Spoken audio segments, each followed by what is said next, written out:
Hello everyone, good evening. मीमांसा इसके channel पे आप सभी का स्वागत है। जैसे कि मैं के सुदर्शन पहले भी आपको यूपीएससी के बारे में अपडेट देता रहा हूँ, लेकिन आज का जो टॉपिक है वो बहुत ही विशेष होने जा रहा है आपके लिए। 16 जून को हमारा यूपीएससी का पेपर है और हम लोग की तैयारी ज़ोरों शोरों से चल रही होगी और आशा है कि आप सभी लोग जो है 16 तारीख के लिए प्रिपेयर हो रहे होंगे। लेकिन ऐसा 13 दिन बचा हुआ है हमारे एग्ज़ाम में, लेकिन उस 13 दिन के एग्ज़ाम का क्या रणनीति होना चाहिए, क्या स्ट्रैटेजी होना चाहिए कि जो 13 दिन के अंदर जो है अपने सिलेबस को ओवरऑल हम लोग रिवीजन कर ले। तो इसी तरह का कुछ टॉपिक्स मैंने अपने बहुत ही पीवाईक्यू को सर्च करने के बाद मैंने देखा कि कहाँ से यूपीएससी ज़्यादातर क्वेश्चन को पूछ रही है। ठीक है, तो सभी सेगमेंट के कुछ कुछ टॉपिक्स को मैं आपको बताऊंगा कि कहाँ से आपको कितने टॉपिक्स को पढ़ने के बाद आपके polity segment, environment segment, history segment, economy segment, सभी सेगमेंट से कुछ कुछ टॉपिक्स हैं जो आपका प्रीलिम्स के पॉइंट ऑफ व्यू से काफ़ी इंपॉर्टेंट है। ठीक है, तो आइए हम लोग स्टार्ट करते हैं इस वीडियो को, और इस वीडियो के माध्यम से आप ये जानेंगे कि कुछ ही टॉपिक्स पे जो यूपीएससी हमेशा क्वेश्चन बना रही है, कुछ ही टॉपिक से हमेशा क्वेश्चन पूछ रही है, तो हम लोग उसी टॉपिक पे बात करेंगे। और उसी टॉपिक को अगर आप रिवीजन करके जाते हैं तो मेरा ख्याल है 100% आपके प्रीलिम्स के यहाँ से क्लियर होने के चांसेस बढ़ जाएंगे। ठीक है, तो पहला है हमारे पास, देखिए मैंने लिखा है all from 65 themes only for in prelims 2024। ठीक है, अगर आप पॉलिटी और कॉन्स्टिट्यूशन सेगमेंट्स की बात करें तो इसमें आपके टोटल 14 टॉपिक्स हैं जो आपको रिवीजन करने हैं इस 13 दिन में। पूरा अगर आप पॉलिटी की बात करें तो 54-55 टॉपिक्स पे ये पूरा कवर्ड है, ये मतलब कि पूरा का पूरा पॉलिटी और कॉन्स्टिट्यूशन सेगमेंट। लेकिन आपको 14 टॉपिक पर ही कमांड करके जाना है, जिससे आपके क्वेश्चंस बनने की संभावना जो है, अगर यूपीएससी पॉलिटी सेगमेंट से 20 क्वेश्चन पूछती है तो आपके यहाँ इसी 14 टॉपिक से 17 से 18 क्वेश्चंस आपके बन जाएंगे। देखिए पहला क्या है, पहला है आपका प्रीएम्बल, प्रस्तावना, आपको पता है। दूसरा है फंडामेंटल राइट, तीसरा है डीपीएसपी एंड फंडामेंटल ड्यूटीज़। ठीक है, फंडामेंटल ड्यूटीज़। उसके बाद क्या है, प्रेसिडेंट है और गवर्नर। देखिए प्रेसिडेंट का पावर और गवर्नर है ना, दोनों को आप एक साथ साइमल्टेनियसली आप रीड करिए। और अभी जो कॉन्फ्लिक्ट का जो सबसे बड़ा मुद्दा है यूटी गवर्नर का पावर को लेकर। ठीक है, आप देख ही रहे हैं दिल्ली के सीएम और गवर्नर में हमेशा झड़प होती रहती है, तो हो सकता है कि यूपीएससी यहाँ से क्वेश्चन आपसे पूछ ले। ठीक है, दूसरा क्या है, पार्लियामेंट और स्टेट लेजिस्लेचर, मतलब कि आप संसद और राज्य का जो लेजिस्लेचर है उसको साथ ऐड करके पढ़िए। Emergency provision, election commission of India, supreme court और हाई कोर्ट एक साथ पढ़ना है आपको। कैग और अदर कॉन्स्टिट्यूशनल बॉडीज़ जितने भी हैं उस पर सिर्फ और सिर्फ आपको इतना ध्यान देना है कि कॉन्स्टिट्यूशनल बॉडीज़ का फॉर्मेशन कहाँ पे है, उसके क्या पावर्स है, उसके क्या मतलब टेन्योर है, इस पर ध्यान देना है। ठीक है, पंचायती राज और लोकल बॉडीज़। ठीक है, साथ में एंटी डिफेक्शन लॉ। अगर कई लोग का सवाल था कि सर एंटी डिफेक्शन लॉ और कॉन्स्टिट्यूशनल अमेंडमेंट को अगर ना करें तो क्या ये हो सकता है क्या, तो मैं कह रहा हूँ कि एंटी डिफेक्शन लॉ को आप स्किप भी कर सकते हैं, लेकिन आपको कॉन्स्टिट्यूशनल अमेंडमेंट को आपको स्किप नहीं करना है। ठीक है, फेडरेशन, ठीक है, ये भी एक टॉपिक है। तो ये दो टॉपिक पे क्वेश्चन जो है एक साल के बाद दूसरे साल नहीं पूछा है, दूसरे साल लेकिन पूछा है, तो ये थोड़ा सा इंपॉर्टेंट, आप स्टार इस पर 1 स्टार या 2 स्टार लगा सकते हैं, लेकिन बाकी जितने भी टॉपिक्स हैं उस पर 5 स्टार 4 स्टार का आप इसको रिवीजन कर सकते हैं। एक सबसे इंपॉर्टेंट पार्ट है, चुनाव का समय चल रहा है, चुनाव मूलतः पूरी तरीके से कंप्लीट हो गया, 4 तारीख को काउंटिंग है। तो एक पीपल रिप्रेजेंटेटिव एक्ट है 1950 और 1951 का। ठीक है, ये दोनों आप रिवीजन कर लेंगे तो ये पॉलिटी के मात्र 14 टॉपिक। ठीक है, अब दूसरा है आपका सबसे इम्पॉर्टेंट सेगमेंट इंडियन इकॉनमी का। अब इसमें तो बहुत लोगों को लगता है कि इंडियन इकॉनमी में क्या पढ़ना है सर, कैसे पढ़ना है, तो इसके लिए मैं आपको बताऊं, सबसे पहले सेक्टर ऑफ इकॉनमी एकदम बेसिक है। सेक्टर ऑफ इकॉनमी को आप रीड करिए, समझिए, उसके कॉन्सेप्ट को समझिए। फिर आपको जीडीपी, जीएनपी, एनडीपी, एनएनपी का कॉन्सेप्ट आपको आना चाहिए। फिर इन्फ्लेशन उससे ही जुड़ा हुआ मुद्दा है। फिर मॉनेटरी पॉलिसी जिसमें मनी हो गया, बैंकिंग हो गया, और आरबीआई के जितने भी टूल्स हैं जो उसको मॉनिटर करती है, ये सारे टूल्स को देख लीजिए। फिजिकल पॉलिसी, बजट और टैक्सेशन, बैलेंस ऑफ पेमेंट जिसमें करंट अकाउंट डेफिसिट आ जाएगा, है ना, और उसके बाद इंटरनेशनल ऑर्गेनाइजेशन जिसमें आप WTO, IMF और वर्ल्ड बैंक जैसे कुछ महत्वपूर्ण इंटरनेशनल ऑर्गेनाइजेशन का आपको रीड करना है। देखिए इंटरनेशनल ऑर्गेनाइजेशन में आपको सिर्फ ये रखना है कि कभी कभी यूपीएससी ये पूछ देती है कि सदस्य देशों के बीच, है ना, तो केवल सदस्य देशों के बीच की बात कर रहा है, ठीक है ना। दूसरा क्या है पॉवर्टी एंड अनएम्प्लॉयमेंट, है ना, गरीबी एंड बेरोजगारी, ठीक है, गरीबी एंड बेरोजगारी। तीसरा क्या है गवर्नमेंट स्कीम्स, और गवर्नमेंट स्कीम्स में आप इसी साल के जितने भी सरकार के जो गवर्नमेंट स्कीम्स है आप उसको फुलफिल कीजिए। तीसरा सबसे इंपॉर्टेंट एंड मेजर टॉपिक है इन्वायरमेंट एंड इकोलॉजी, ठीक है।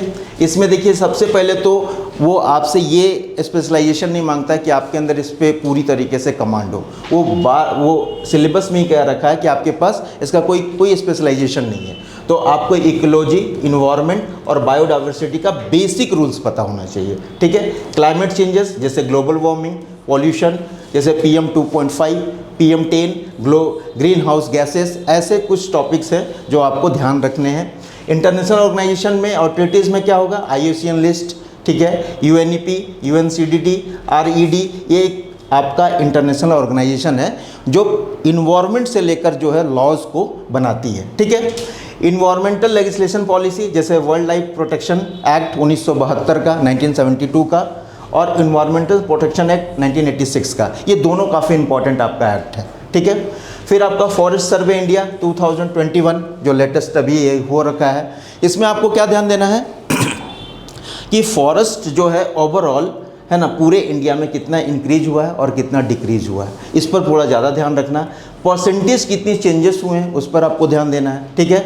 National parks, wild life sanctuaries, Ramsar sites, tiger reserves, ऐसे ही कुछ ऐसे मुद्दे हैं जो आपको इन्वायरमेंट में कवर करना होता है। स्पीसीज में क्या होगा जैसे red panda, great Indian bustard, Nilgiri Thar, tropical rain forest, ये ऐसे कुछ आपके बॉटम जोन से भी क्वेश्चन अक्सर यूपीएससी पूछ लेती है, ठीक है। तो 3 मेजर हमने अपने टॉपिक को कंप्लीट कर लिया है और 2 मेजर टॉपिक है उस पर हम लोग बात करने जा रहे हैं, ठीक है।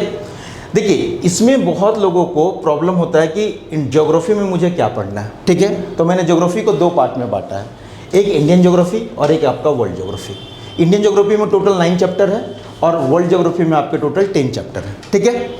इंडियन ज्योग्राफी में मोस्टली जो मुझे लगता है कि हिमालय से क्वेश्चन पूछने का जो ट्रेंड है वो एक साल पूछती है, दूसरे साल उसके फीचर से या वेजिटेशन से क्वेश्चन पूछती है। तो हिमालय के साथ साथ मैंने इसीलिए सेकंड टॉपिक ही लिखा है नेचुरल वेजिटेशन, है ना, उसके बाद सॉइल है, उसके बाद इंडियन रिवर सिस्टम्स हैं, ठीक है, फिर एग्रीकल्चर है, फिर इंटरलिंकिंग ऑफ रिवर्स। अभी भारत में नदी जोड़ो परियोजना जो है काफ़ी जोड़ों से चल रहा है, तो आप इसको ज़रूर ध्यान देंगे, ठीक है। फिजिकल फीचर्स, ठीक है, एनर्जीज जैसे कन्वेंशनल अनकन्वेंशनल क्या होता है, ठीक है, और साथ में आपको मैपिंग पे ध्यान देना है। मैपिंग जो है आप इंडियन रिवर सिस्टम के लिए मैपिंग का प्रयोग करें। इंडिया की जो बाउंड्रीज़ हैं या फिर नेबरिंग कंट्रीज़ है ना, उसको आप ना लोकेट करने के लिए आप मैपिंग का प्रयोग करिए, ठीक है। साथ में आपका वर्ल्ड ज्योग्राफी में जियोमॉर्फोलॉजी, एटमॉस्फेयर, क्लाइमेटोलॉजी और ओशनियोग्राफी, ये 4 वेरी इंपॉर्टेंट टॉपिक है आपके लिए जो आपकी यूपीएससी में यहाँ से क्वेश्चन पूछती है। और ये जो है मैन मेड है और कुछ कुछ जो है आपके नेचुरल डिजास्टर हैं, जैसे आपका देखिए साइक्लोन हो गया, अर्थक्वेक हो गया। अब देखिए अभी बहुत गर्मी पड़ रही है ना, हर जगह गर्मी पड़ रहा है, तो इसका क्या कारण है, हीट बजट का कॉन्सेप्ट आपको पता होना चाहिए, ठीक है। क्लाइमेट चेंजेस, है ना, और इसको सबसे इम्पोर्टेंट है मिडल ईस्ट। मैपिंग जब आप करोगे वर्ल्ड का तो आपको मिडल ईस्ट से लेकर पूरे एशिया तक का जो भी कॉन्सेप्ट है ना, वो आप देख लेना। मेडिटेरियन सी क्या क्या है ना, गाज़ा पट्टी कहाँ पे है, ठीक है। ऐसे जो है ये सारा कुछ आपको मिडिल ईस्ट के आसपास वाले कंट्री से हमेशा यूपीएससी का फेवरेट मतलब कि कॉन्टिनेंट है ये, है ना, मिडिल ईस्ट वाला पार्ट, और मिडिल ईस्ट से हमेशा क्वेश्चन पूछती है, ठीक है। अब सबसे मोस्ट इंपॉर्टेंट थिंग कि हिस्ट्री में मुझे क्या पढ़ना है। बहुत लोग बोलते हैं कि सर मुझे एंशिएंट जो है बड़ा बोरिंग लगता है, ठीक है भाई, बोरिंग लगता है तो मैं कम ही कर देता हूँ बोरिंग को, ठीक है। आप एंशिएंट में क्या पढ़ोगे, हड़प्पन सिविलाइजेशन।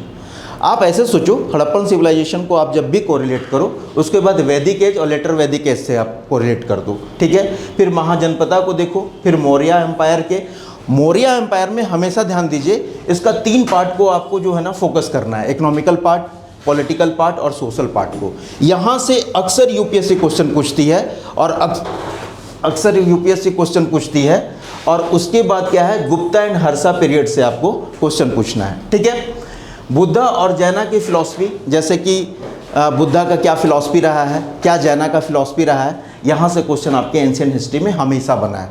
तो अगर हम मोस्ट इंपॉर्टेंट चैप्टर की बात करें तो वैदिक, महाजनपदा, हड़प्पन सिविलाइजेशन और आपके गुप्ता और मौर्य का economic, social and political features, ठीक है। उसके बाद क्या है उसके बाद क्या है कि इसके एडमिनिस्ट्रेशन से भी क्वेश्चन हमेशा पूछा गया कि उसका मतलब एडमिनिस्ट्रेशन का क्या रोल था, ये दोनों पार्ट में, मौर्य और गुप्ता पीरियड से, ठीक है। अब आपका एक लास्ट जो है इसका छूटा हुआ पार्ट, जैसे मेडिवल में, तो मेडिवल लोग बोलते हैं कि ज़्यादातर नहीं पढ़ना होता है, लेकिन आपको थोड़ा सा मुगल अंपायर से, जैसे वहाँ का सिस्टम क्या था, ठीक है, वहाँ के टर्म्स क्या थे, है ना, पेंटिंग क्या था, कल्चर क्या था, यहाँ से क्वेश्चन बने हुए, ठीक है। दिल्ली सल्तनत से भी क्वेश्चन है, विजयनगर एंड चोला से भी, इसका में मेनली एडमिनिस्ट्रेशन से क्वेश्चन बनता है, ठीक है। और अकबर, औरंगजेब और हुमायूं, है ना, यहाँ से क्वेश्चन जो पूछने का जो तरीका है यूपीएससी का, उसमें हमेशा ये पूछता है कि वहाँ का सोशल मतलब कि इम्पैक्ट क्या था, ठीक है। ये सारे बहमनी सल्तनत का भी यही सेम था, एडमिनिस्ट्रेशन उनका कैसा था, ठीक है, और भक्ति और सूफी, है ना। ये मेडिवल का ये कुछ 5 टॉपिक्स हैं जो आप कवर करोगे तो आपका मेडिवल से क्वेश्चन बाहर नहीं जाएगा। सबसे इंपॉर्टेंट है आपका मॉडर्न हिस्ट्री। मॉडर्न हिस्ट्री में क्या होता है, ईस्ट इंडिया कंपनी, आपको पता है ईस्ट इंडिया कंपनी हमारे देश में आई थी मात्र व्यापार करने के लिए और फिर यहीं पे बस गई, पूरा का पूरा हाथ धो धा के, ठीक है। फिर 1857 की क्रांति, है ना, फिर गांधीयन मूवमेंट, है ना।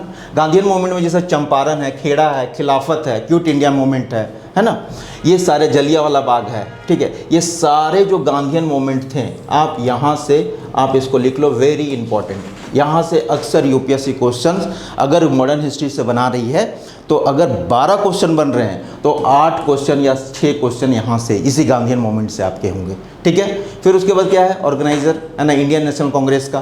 फिर economic impact of British rule, Britishers जब आए तो सबसे ज़्यादा जो इम्पैक्ट डाले वो इकोनॉमिकल इम्पैक्ट था, है ना। उससे क्या इम्पैक्ट आया भारत में, ये भी आपको ध्यान रखना है, ठीक है। फिर आपके जो क्रांतिकारी जो एक्टिविटीज़ थे, जैसे कि साइमन कमीशन, है ना, और ये तमाम जितने भी ऑर्गेनाइजेशन थे उससे क्वेश्चन पूछे गए हैं। क्रोनोलॉजी पे हमेशा ध्यान देना है कि कब कौन सी घटना, इसके बाद क्या घटी। हो सकता है कि आपको डेट में फंसा दे, 1930, 1932, 1920, है ना, तो इसमें अगर ये बोल दे कि गांधी जी का जो मतलब कि बेलगांव अधिवेशन था वो कब हुआ, तो इस तरह की क्रोनोलॉजी में आपको फंसा सकता है यूपीएससी, तो इस पर ध्यान दीजिए, ठीक है। इंपॉर्टेंट गवर्नर्स, है ना, वायसरॉय और session of Indian national Congress, ये आपके मात्र 8 टॉपिक इंडियन मॉडर्न हिस्ट्री के हैं जहां से क्वेश्चन अक्सर यूपीएससी पूछती है। अब रही बात आपके आर्ट एंड कल्चर का, आर्ट एंड कल्चर में मात्र मैंने 4 टॉपिक को ही लिया है जहां से क्वेश्चन हमेशा यूपीएससी पूछती है, architecture and culture, paintings, music, dance और बुद्धिज्म और जैनिज्म का आर्ट एंड फॉर्म क्या था, मतलब उसका मेथड क्या था, ठीक है, ये बात आपको वहाँ पर देखना पड़ेगा, ठीक है। और लास्ट में हमारा जो सबसे इम्पोर्टेंट पार्ट है साइंस एंड टेक्नोलॉजी। इसमें आप देख रहे हैं कि साइंस में स्पेस है, इंफॉर्मेशन टेक्नोलॉजी है, डिफेंस है, बायोटेक है, हेल्थ है, डिजीज़ है, नैनो टेक्नोलॉजी है और इमर्जिंग टेक्नोलॉजी। इमर्जिंग क्या, जो अभी वर्तमान समय में जितने भी इन्वेंशन हो रहे हैं, ठीक है, जैसे एआई, है ना, जेनेटिक इंजीनियरिंग, रोबोटिक, है ना, वर्चुअल रियलिटी। आप देखिएगा कि किसी भी अगर आप पिक्चर या कोई सिनेमा हॉल में आप जाते हो, है ना, पिक्चर देखने के लिए, तो आपको क्या लगता है कि आपको एक गॉगल्स पहनाया जाता है, लगता है कि 3D में, और देखने के बाद आपको लगता है कि सब कुछ आँख के सामने हो रहा है ना।